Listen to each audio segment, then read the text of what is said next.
ada nih pertanyaan dari banyak warga atau netizen ya. Penyebab mati lampu ini bang. Yang pertama dulu saya jelaskan dulu ya. Kalau untuk air joman ini dia ada 2 jalur. Kalau kami bilang bahasa PLN-nya dia 2 feeder. Layang-layang nih ya. Ini anak-anak yang sering ini.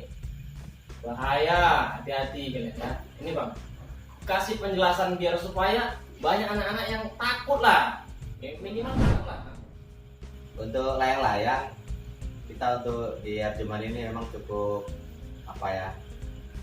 cukup intensif lah untuk apanya.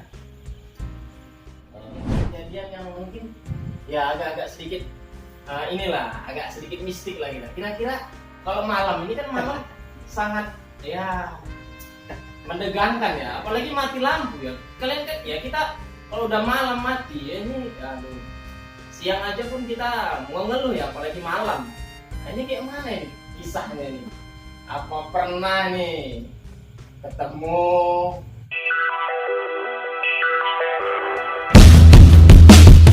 3, 2, 1, welcome to my podcast. Oke guys, assalamualaikum warahmatullahi wabarakatuh. Ketemu lagi nih kita bersama Imam Subakti di Pas Bareng Podcast. Guys, kali ini yang kita undang orang yang sangat luar biasa. Ini bagi saya, tapi bagi masyarakat luar biasa juga.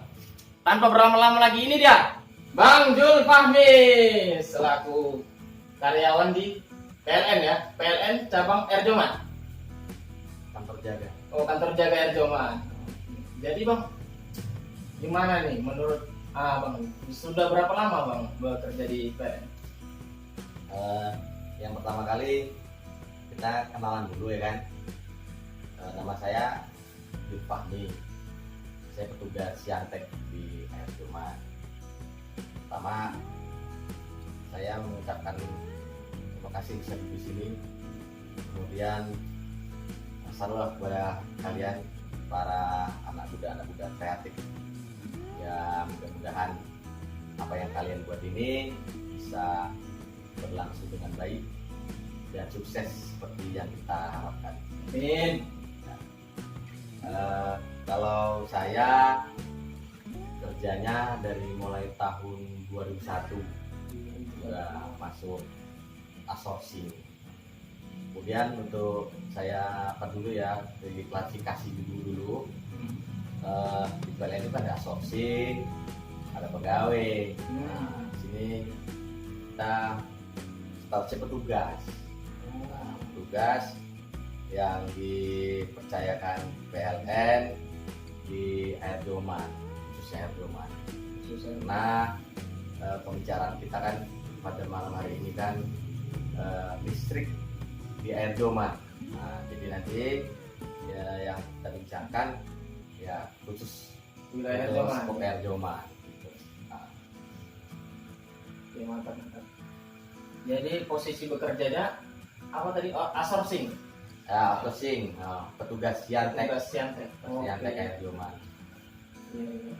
Wilayah kerja Air Joman. Ya wilayah kerja Air Joman dan Kecamatan Silo Laut. Oh, 2 kecamatan ya di kerja. Karena dulu kan Silo Laut itu wilayah Wilayah Air Joman. Joman ya betul. Jadi sekarang secara pemerintahannya sudah bisa, cuman PLN-nya masih satu, Air Joman. Nah, Itu karyawan ada berapa banyak di khusus Air Joman Silo Laut atau kalau banyak? Air Joman itu ada 8, Ada 8. ya 8 orang. Jam-jam kerjanya? Atau ini lagi kerja atau gimana nih? Nanti ngeganggu pula ini ya kan? Kita nggak enak juga maksudnya. Ya ini kebetulan saya tadi tiket siang dan tadi pulang sore. Sesuai dengan undangan orang dari sekalian, ya makanya saya sempatkan untuk singgah kemari. Iya. Jadi guys gitu ya guys. Bukan berarti ini pakai jas gini lagi kerja gitu tuh. Tapi ya kalau pakai baju biasa nggak enak juga ya kan? Iya. Bisa. Jadi karyawan 8 orang untuk mengerjakan 2 kecamatan. Nah ini ada nih pertanyaan dari banyak warga atau netizen ya. Penyebab mati lampu ini bang. Oke. Karena memang keseringan nih sekitar jam-jam 5 sore menjelang malam ini sering kali terjadi mati lampu gitu. Nah ini gimana nih penjelasannya Bang? Yang pertama dulu saya jelaskan dulu ya. Kalau untuk air joman ini dia ada 2 jalur. Kalau kami bilang bahasa PLN-nya dia 2 feeder. Ya, feeder pertama itu namanya feeder KN6. Nah, itu jalurnya dari Sentang ya, masuk Tubut, masuk pasar 11 hingga ujung jaringannya ke Silo. Nah, itu dia namanya feeder KN6 kami bilang.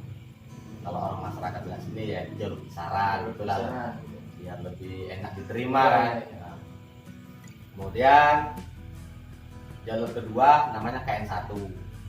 Nah, KN1 ini yang menyuplai Sungai Kama, kemudian air joman sebagian, kemudian Tanjung Balai, Pulau Mibo sampai ujung jaringannya sampai Bagan Asahan.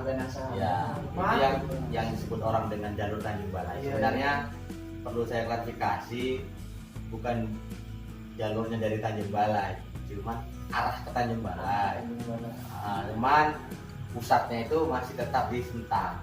Itulah yang namanya gardu induk. Gardu induk itu difungsikan untuk menyuplai energi tegangan menengah ke daerah-daerah. Nah, jadi jalur itu disesuaikan dengan kebutuhan daerah masing-masing. Patutlah keseringan memang air joman mati lampu. Ini Tanjung Balai enggak. Itu kan memang perbedaan ya. Ini yang baru diketahui lah. Kalau mati lampu, kalau sekarang ya selama program-program yang aktif ini yang mudah banyak kemajuan di PLN.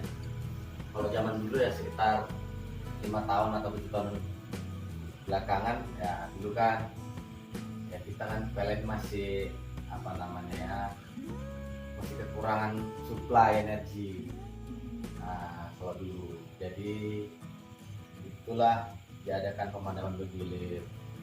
Pemadaman bergilir dulu memang seringnya ya jam-jam kami bilang tuh beban puncak. Beban puncak itu banyaknya orang pakai listrik. Nah, itu jam 5 sampai jam 10 lah.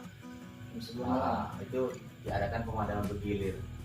Di sini padam, di lain daerah nyala, di lain daerah nyala, di sini padam. Nah, itulah bergilir ya, bilang pada bergilir. Nah, tapi sekarang ya alhamdulillah supply sudah memenuhi lah. Makanya sekarang kalau pemadaman listrik itu biasanya setelah gangguan itu kan dia macam gangguan itu bisa dari pohon-pohonan yang tumbuh liar atau dari sebagai tanaman masyarakat. Kemudian gangguan itu bisa juga dari binatang seperti monyet, tupai atau tupai terbang. Terbang itu dia binatang nocturnal yang aktif di malam hari. Nah, itulah. Kemudian juga layang-layang. Oh iya. Ini yang paling penting nih, layang-layang nih ya. Ini anak-anak yang sering ini. Bahaya, hati-hati kalian ya. Ini Bang, kasih penjelasan biar supaya banyak anak-anak yang takut lah. Minimal takut lah. Untuk layang-layang kita untuk di air joman ini memang cukup cukup intensif lah untuk mengatasinya supaya itu tidak mengganggu pemadaman listrik atau tidak mengganggu suplai listrik ke masyarakat. Nah, kalau layang-layang, gimana layang-layang bisa memadamkan listrik kan gitu? Iya. Karena layang-layang ini dia yang diganggu adalah tegangan menengah. Ya, agar adik tahu tegangan menengah itu dia kabel yang di atas, yang 3 biji di atas. Iya. Yang telanjang gitu ya kabel? Ya, yang dulu telanjang, tapi sekarang sebagian ada juga yang udah berbalut. Oh, udah berbalut.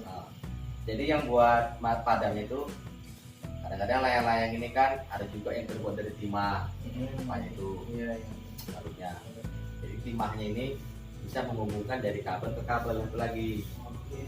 Jadi menyatu dia, itulah terjadi ledakan. Itu dari timahnya atau dari bambunya. Bambunya dia nyangkut ke kabel, terus kena angin, itu dia bersenggolan dengan kabel sebelahnya, itu terjadi letupan, maka padamlah listrik. Kemudian menyangkut dia kena besi, kok kami bilang di bahasa PLN itu cross arm.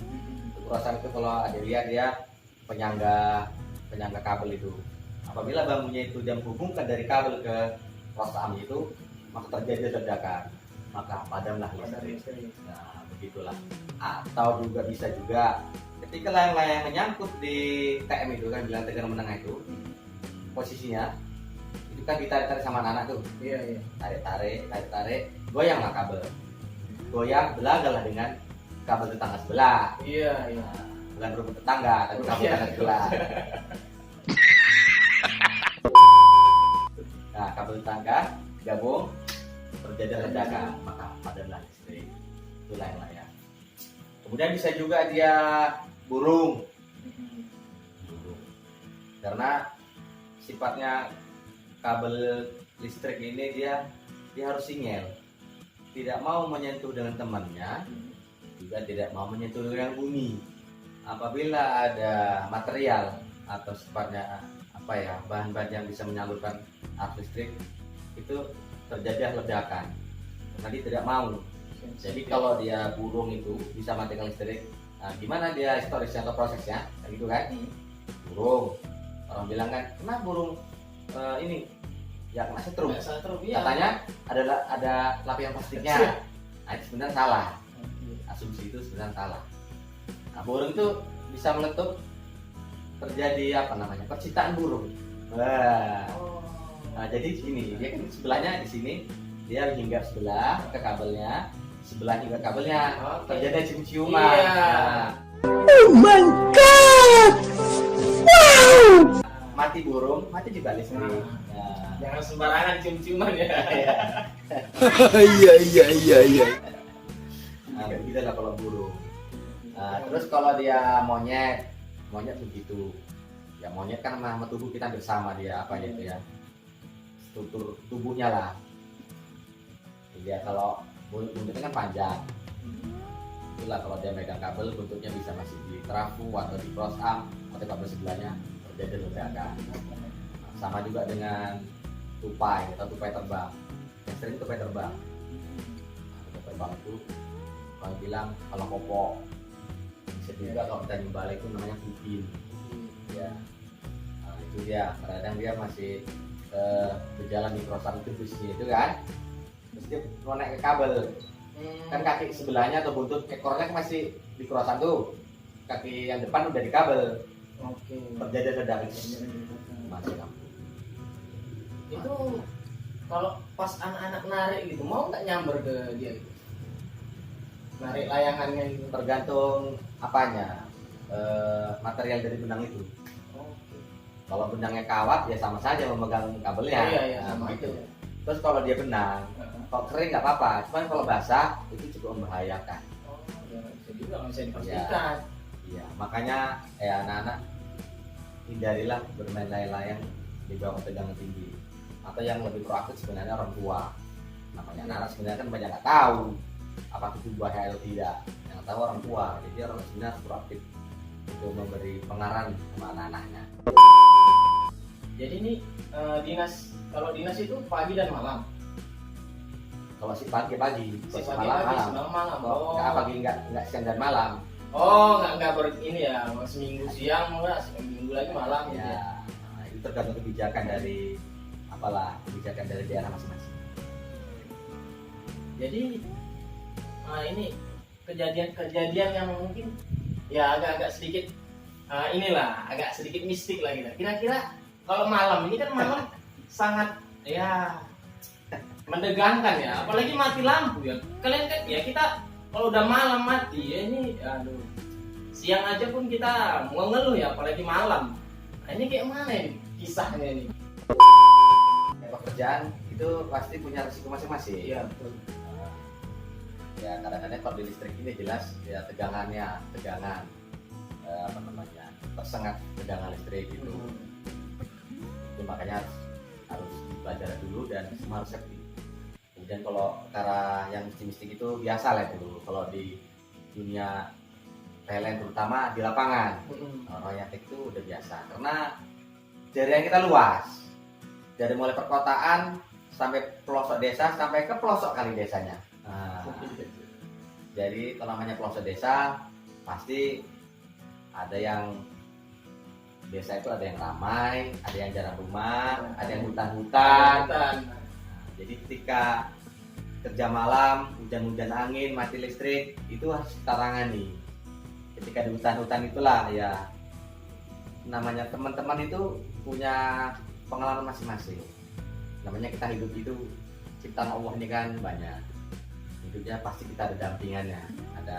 Ada yang makhluk kasat mata, apa itu namanya? Iya, ada yang nyata, ada yang tidak nyata, ada yang kasat mata. Oh, pernah juga jumpa kayak gitu?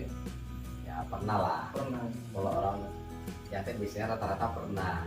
Cuman itu kan tergantung hati kita berani atau tidak. Ya makanya kalau terjadi orang lapangan itu ya ditempa yang kayak gitu sebenarnya. Ya yang namanya kultur ya banyak juga. Namanya manusia ya kan. Ada yang berani. Jahil ya, mau juga ya. Ya gitulah. Kalau pengalaman kawan-kawan ya masing-masing. Ya ini guys, kalian tuh banyak memang masyarakat yang mengeluh tentang PLN. Aduh, udah mati lampunya, mana ini orang PLN gini. Padahal hampir rata-rata penyebabnya itu memang dari alam gitu. Bukan, kira-kira memang ada sengaja atau tidak ini pihak PLN mematikan dalam perharinya atau gimana? Oh itu boleh. Nah, sekarang gini, padam listrik itu dia ada dua sebab. Maksudnya itu yang pertama padam listrik emergensi, yang kedua padam listrik perencanaan pekerjaan. Nah, kalau emergensi ini itulah gangguan. Nah, kalau gangguan ya seperti yang saya ceritakan tadi, itu gangguannya. Nah, secepatnya kita pulihkan. Karena inti kita kerja di listrik ini adalah percepatan pelayanan. Kalau pelayanannya cepat, otomatis ya pelanggan kita puas dengan pelayanan kita pun kita senang. Kalau pelanggan senang, ya kita senang. Nah, gitu. Nah, jadi kalau emergensi ini pokoknya gangguan lah. Kalau dia gangguannya permanen, kayak ketimpa pohon kelapa atau apa, itu mungkin ya butuh waktu yang lama untuk memulihkan kembali tegangannya. Tapi kalau dia sekedar binatang kayak atau sambaran pohon-pohon atau daun-daunan, itu biasanya cepat teratasi. Nah, itulah dia emergensi namanya. Gangguan itu yang emergensi. Kemudian untuk yang kedua, pemadaman perencanaan. Perencanaan ini banyak. Salah satunya penggantian komponen-komponen kita yang sudah tidak layak pakai. Kemudian ada namanya atau dia pemasangan proyek-proyek baru PLN, penambahan jaringan. Ketika menyambungnya itu kan butuh dipadamkan. Jadi karena komponen-komponen yang tidak layak pakai itu kan itu perlu kita ganti biar supaya tidak terjadi pemadaman. Kalau terjadi pemadaman otomatis masyarakat banyak kecewa. Jadi sebelum masyarakat kecewa itu kita antisipasi. Itu namanya perencanaan pekerjaan. Jadi kalau dia perencanaan pekerjaan ini biasanya itu instansi-instansi penting kayak polisi, kemudian balai desa, kantor-kantor itu kita surati. Contoh besok mau pemadaman ini malam atau ini hari, itu suratnya sudah kita surati. Atau pada masyarakat sekalian bisa melihat update pekerjaan kita lewat Facebook. Untuk Facebook kisaran itu kisaran elektrik. Kisaran elektrik. Kemudian untuk Facebook Airjoman itu Airjoman elektrik. Kemudian ada juga kita aktif di ini grup WA pemerintahan dan nama sama Airjoman, kita beraktif di situ. Jadi setiap ada laporan masyarakat nanti kita kerjakan, progresnya kita share, udah selesainya pun nanti kita share kembali. Nah, jadi masyarakat tahu apa penyebab listrik. Karena kalau ini ya, kalau memang masyarakatnya tahu, ngerti, mereka sudah paham, akhirnya kan tidak jadi fitnah kayak betul. orang nggak tahu terjadi fitnah ini kan karena nggak tahu. Nah, kalau tahu ya alhamdulillah udah paham. Nah, karena padam listrik ini pun kita kan nggak sembarangan. Iya, Nggak sembarangan. Padam listrik ini kalau memang ada perencanaan izinnya juga harus ya banyak lah ke atas kemana-mana izinnya, izin padamnya itu. Nah, kita pun kalau di emergency padamnya kita pun dijatah sama PLN. Padamnya juga sembarangan padam sebenarnya. Kalau kebanyakan padam ya nanti ada sanksinya buat kita. Makanya jaringan itu betul-betul dipelihara. Nah, itulah. Oke, mantap. Jadi guys, ini minum dulu lah guys. Bang, silakan dulu minum dulu. Biar agak enak dikit ya kan. Ya. Tapi ini guys, kita perlu dikasih tahu dulu. Memang ruangan kita ini nggak ada peredamnya ya. Artinya ya, kalau ada suara-suara ya kendaraan lewat apa segala macam, handphone bunyi ya. Ya, maklum lah guys. Ini namanya pas-pasan. Ntar pesawat juga lewat dengan Iya, dengar.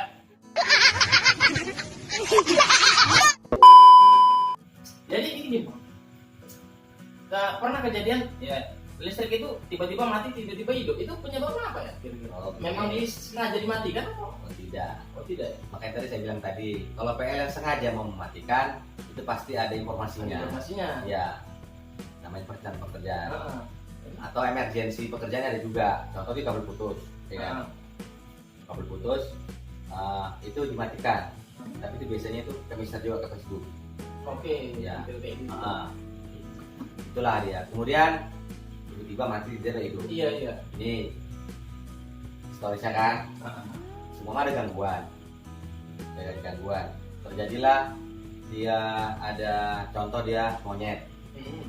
Saya juga banyak pesan kalau monyet. Iya. Monyet nih tersengat di tegangan benang kita. Mati lemplek. Ada peralatan kita namanya recloser namanya. Oh. Ya kalau daerah kita sini di Simpang Pikir. Oh, di Simpang Pikir. Iya. Tunggu ya. Ya, itu recloser ya. Mati recloser. Kemudian gangguan ini jatuh. Oh, Jatuh. Iya. Maka otomatis rek itu akan mencoba kembali. Nah, kami bilang reclose. Otomatis. Ya, reclose kembali. Makanya hidup lagi. Nah, makanya ketika saudara terjadi apa namanya? Hidup mati, Iya. nah itu ya sudah seperti itu dia.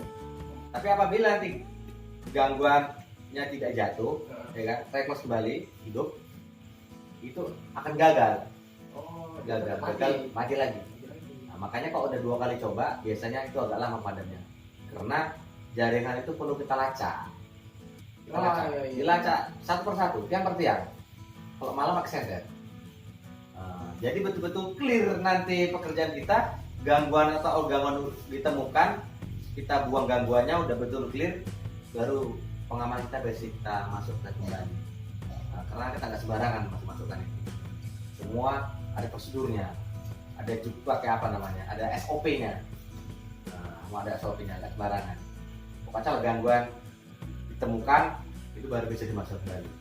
Nah itulah dia makanya padam itu paling Sulit ya kerja di PLN. sulit kalau nggak tahu. Sulit kalau nggak tahu ya. Kalau tahu ya alhamdulillah. Apalagi disyukuri. Dulu waktu daftar di PLN apa syarat-syaratnya? Kok bisa bekerja di PLN atau memang kuliah atau apa ini juga? Kalau sekarang lah kita bisa bicara tentang sekarang. Sekarang lah ya. Karena kalau dulu mas sekarang kan beda. Iya beda makanya.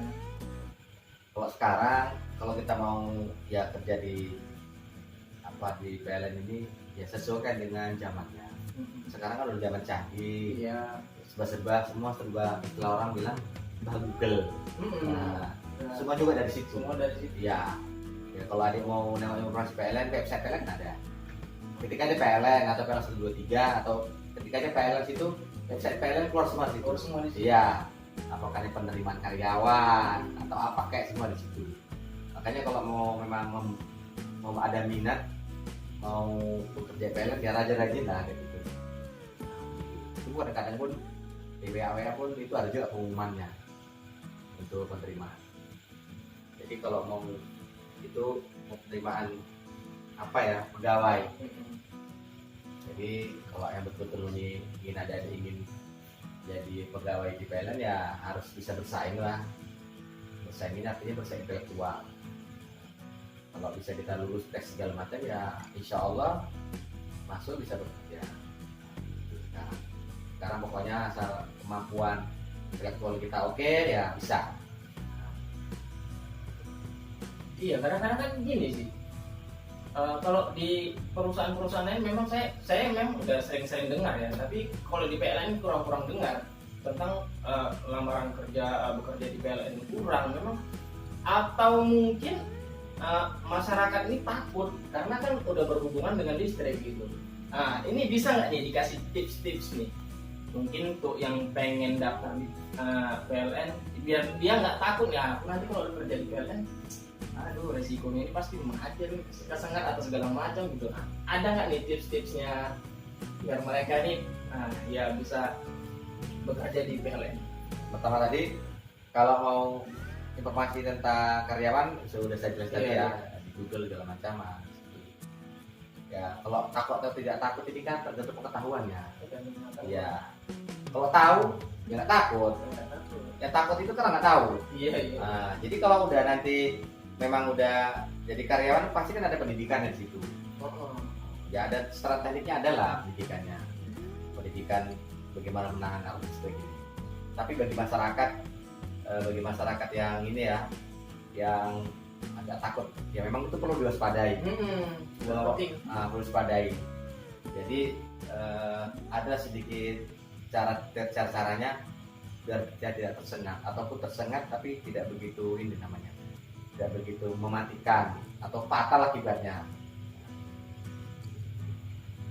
Yang pertama kali kita bicara arus listrik dulu ya, karena arus listrik yang punya hidup kita ini ya pada umumnya dipakai sama PLN Indonesia lah, itu 220 volt. Sedangkan yang di kabel dengan menengah itu satu tuh rata-rata 10 ke 11 ribu. Yang 20 volt ini kalau menaik kita aja bisa nyawa melayang. Iya, nyawa melayang apalagi yang dibuat. Nah, makanya harus sangat dijaga ya. Jadi pada umumnya masyarakat kan ini listrik yang 20 volt yang masuk ke rumah-rumah. Iya, masuk ke rumah-rumah. Ya. Jadi untuk mengantisipasi itu yang pertama kalau kita menggunakan alat listrik diupayakan kita dalam keadaan kering, tangan atau kaki kering. Ketika dia mencolokkan steker itu stop kontak terus kering tangan kita, jadi tidak ada rembetan arus listrik gitu kan, karena air ini kan mengalirkan arus listrik. Itu pertama. Yang kedua, kita kalau bisa ketika kadang-kadang kan skrin kita putus, atau kita apalah menyambung kabel-kabel. Nah, yang pertama sekali pengaman kita harus dimatikan. Contohnya dia stun atau dia MCB. Itu yang di bawah meteran itu Matikan. Jadi matikan. Atau lebih menjamin lagi pengamannya di dalam juga dimatikan. Matikan kayak screen dicabut atau dia yang model panel atau handle-nya dialihkan atau MCB dalam dimatikan, itu menjamin. Jadi biar lebih menjamin lagi untuk safety badan kita, kalau bisa ketika kita dalam perbaikan pakailah sendal. Sendal ya, sendal itu kering, lebih tebal, lebih baik. Jadi seandainya tersengat ya masih bisa melarikan diri lah, begitulah istilahnya. Baik bisa melarikan diri. Nah itulah pada sendal, karena intinya listrik ini tidak mau bersentuh dengan bumi. Jadi ketika bersentuh dengan bumi, apapun dia material yang menyalurkan itu terjadi pembakaran lah, gosong atau gimana. Makanya kalau di store itu kan gosong pada karena dia nggak mau betul. Jadi ketika arus listrik ini menyatu, bumi dengan listrik ini menyatu, di mana menyatunya? Di lampu. Menyatu dari lampu, truk, itu hidup lampu. Nah, jadi kalau kita dapat selop menjadi bumi, kena listrik, ya posisi kita kayak lampu lah. Ya, Makanya hidupnya. Iya. Nah ini baju-baju seragam gini fungsinya ada nggak nih istilahnya ya berfungsi untuk apa gitu kayak sepatu, topi segala macam. Ya jelas fungsi lah. Namanya pakaian itu yang pertama melindungi diri. Melindungi diri ya. Nah, yang kedua dia untuk safety kita, safety keamanan bekerja. Contoh dia sepatu kan ketebalan itu kan sudah memang ada standarnya. Itu nggak sembarangan gitu. Enggak. Sepatu. Terus dia ada helm ini namanya juga APD kan, alat pelindung helm. Jadi kalau ada bahan-bahan atau material atau peralatan kita yang di atas jatuh, kita di bawah posisinya. Jadi tidak pun apa untuk pengamanan lah kan, pengamanan biar supaya kepala. Terus kacamata biar supaya kita terlindung mata kita dari sinar matahari atau dari benda-benda ketika kita bekerja, ketika motong kabel terjadi peletikan itu apa namanya bahasa Indonesia nya percikan begitu lebih kurang. Nah ketika di mata kan terlindung mata kita, APD ya, masker ya saya tahu sendiri lah masa top. Iya. Kemudian rompi ini kita buat agak warna mencolok biarpun kalau kita bekerja masyarakat orang tahu bahwasanya kita bekerja di situ. Jadi seumpama kita kerja di jalan, ya kan, ada orang naik kendaraan, dengan ada rompi warna nyolok ini dia kan akan berhati-hati bekerja, biar supaya tidak terjadi benturan. Nggak sembarangan ya guys. Jadi yang kalian yang pengen nih mendaftar di PLN silakan, jangan takut ya. Ya dimanapun kita bekerja ya resiko pasti ada. Ya pernah, yang penting kita kan ya udah tahu ilmunya, walaupun udah tahu tapi udah pernah nggak tersengat? Ya udah pernah tersengat guys. Jadi walaupun ya dibilang udah senior pun ya bukan berarti nggak bisa tersengat, ya pasti bisa. Akhirnya tergantung kitanya. Oke. Nah jadi ya pesan-pesan nih. Nah ini untuk terakhir ya, mungkin bukan terakhir kalinya kita ini ya, tapi ya terakhir podcast kita, cerita kita ini ya. Pesan-pesan. Iya, terakhir nanti pikirnya Iya, apa gitu apa mulai kan? Apa pula nanti bilang. Buang tabiat. Nah, ini pesan-pesan nih buat masyarakat nih. Apa ya? Aku lupa. Iya Jadi kan gini, untuk pelanggan-pelanggan kami ya kita harus proaktif lah. Proaktif itu artinya ya kami melayani orang bapak-bapak ibu, ada ibu juga harus proaktif untuk melaporkan setiap ada gangguan. Gangguan kita bisa kita laporkan ke PLN 123. Ya, ketik dulu kode daerah baru 123. Nah, situ nanti yang terima operator. Maka operator itu bisa di Medan, bisa di Jakarta, bisa di Kalimantan. Nanti dalam hitungan menit itu akan sampai ke kita. Begitu sistem ini udah terjadi. Atau sekarang udah ada aplikasi PLN Mobile. Nanti ya masyarakat juga bisa download aplikasi. Di situ ada semua. Bang apa juga ada semua. Iya. Jadi begitu. Jadi masyarakat beraktif. Tapi ketika nanti para pelanggan untuk melaporkan ke 123 juga nomor HP-nya tolong jawab, itu bisa dihubungi. Iya. Nanti ngelapor ketika kita hubungi nggak aktif. Karena itu perlu nomor HP itu. Karena untuk kita menghubungi itu artinya yang pertama untuk mengetahui di mana TKP-nya, di mana posisi yang padam. Posisi yang padam. Kemudian untuk mengetahui, untuk mengidentifikasi gangguannya apa kira-kira. Apakah terjadi hanya pada satu rumah tempat satu pelanggan, atau memang di peralatan kita, atau di pengaman kita, atau di trafo kita. Jadi dari dari telepon dari petugas itu, atau pertanyaan dari petugas itu, kita tahu padamnya dari mana.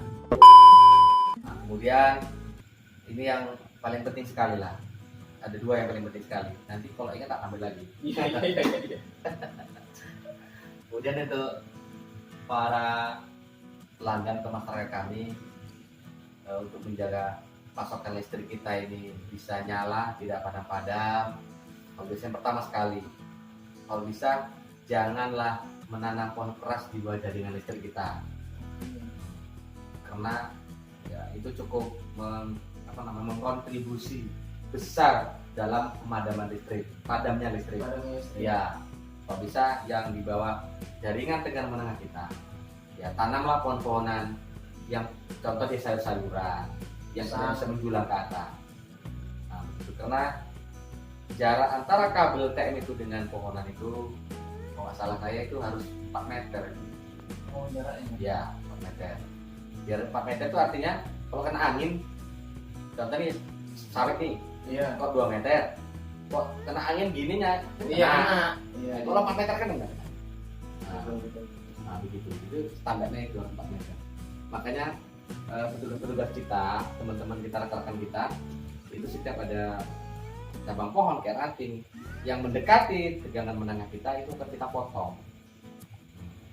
Jadi itu supaya ini tidak jadi pemadaman dan memudahkan pekerjaan kita, ya masyarakat itu aktif lagi. Jangan menanam pohon di bawah jaringan kita. Nah, itu guys. Udah itu, kalaupun memang udah terjadilah sentuhan pohon ke kabel menengah kita, masyarakat jangan coba-coba memotongnya. Oh, Laporkan ke petugas, karena ada teknis-teknisnya untuk memotongnya itu. Hanya petugas yang tahu.